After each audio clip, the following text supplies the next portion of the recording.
श्री कृष्णा धन्यवाद प्रणाम आप सभी को। तो आज हम भगवद गीता के 2.48 श्लोक पे चर्चा करेंगे। योगस्था कुरु कर्माणि संगम त्यक्ता धनंजया सिद्ध्या असिद्धयो समो भूत्वा समत्वं यो उच्यते। अनुवाद तथा तात्पर्य श्री प्रभुपाद जी की दाना श्री प्रभुपाद की जय।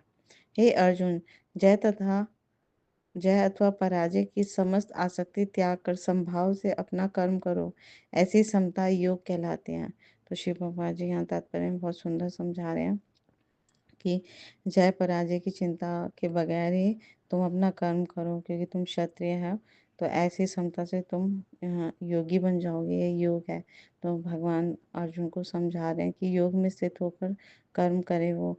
तो योग है क्या? योग का अर्थ है सदैव चंचल रहने वाली इंद्रियों को वश में रखते हुए परम तत्व में मन को एकाग्र करना। और परम तत्व जो है वो कौन है? वो भगवान श्री कृष्ण ही परम तत्व है। तो चूंकि भगवान श्री कृष्ण स्वयं अर्जुन को युद्ध करने के लिए कह रहे हैं, तो अर्जुन को युद्ध के फल से कोई सरोकार नहीं होना चाहिए, यानी उसे फल की चिंता करनी नहीं चाहिए। जय मिलेगी कि पराजय मिलेगी, ये भगवान श्री कृष्ण के लिए विचारना है। अर्जुन को तो भगवान श्री कृष्ण के निर्देश अनुसार ही कर्म करना है। तो कृष्ण के निर्देश का पालन करना ही वास्तविक योग कहलाता है। तो इसका अभ्यास जो है वो कृष्ण भावना अमृत नामक विधि द्वारा किया जा सकता है। एकमात्र श्री कृष्ण भावना अमृत के माध्यम से ही है ना हम स्वामित्व की भावना को त्याग कर सकते हैं। इसके लिए भगवान का हमें दास बनना होगा, भगवान कृष्ण का दास या उनके दासों का दास बनना होगा। तो कृष्ण भावना अमृत का जो कर्म है ना, वही एक ऐसी विधि है जिससे हम योग में स्थित हो सकते हैं और कर्म कर सकते हैं। तो क्योंकि अर्जुन क्षत्रिय है, तो वर्णाश्रम धर्म के अनुसार क्षत्रिय धर्म होता है कि वो युद्ध करें। तो विष्णु पुराण में भी कहा गया है कि वर्णाश्रम धर्म का जो एकमात्र उद्देश्य है भगवान विष्णु को प्रसन्न करना होता है। तो सांसारिक नियम में लोग पहले जो होता है भौतिक जगत में लोग अपनी तुष्टि के लिए कार्य करते हैं। तो यहाँ जो है वो तुष्टि अपनी कोई तुष्टि ना करके भगवान को इंद्रियों को तुष्ट करना है। तो भगवान की तुष्टि के बगैर हम वर्णाश्रम धर्म का पालन भी नहीं कर सकते। तो यहाँ भगवान अर्जुन को बता रहे हैं कि तुम बस कर्म करो, ये मेरा आदेश है। तो योगस्थ कुरु कर्माणि का अर्थ है योग में स्थित होकर समता से कर्म करो, है ना। तो कर्म पूर्ण होगा या नहीं होगा, उसका फल अनुकूल होगा या प्रतिकूल होगा, उससे आदर मिलेगा, निरादर, प्रशंसा, निंदा, ये सभी परिणाम जो है वो इनके प्रति समभाव रहना ही समता होता है।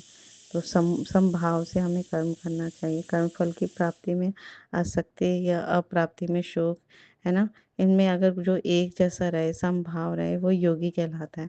तो हमें अपने सारे इंद्रियों को वश में करते हुए भगवान श्री कृष्ण पर एकाग्र करना है, उनकी प्रसन्नता के लिए ही कार्य करना है, जैसा वो कहते हैं।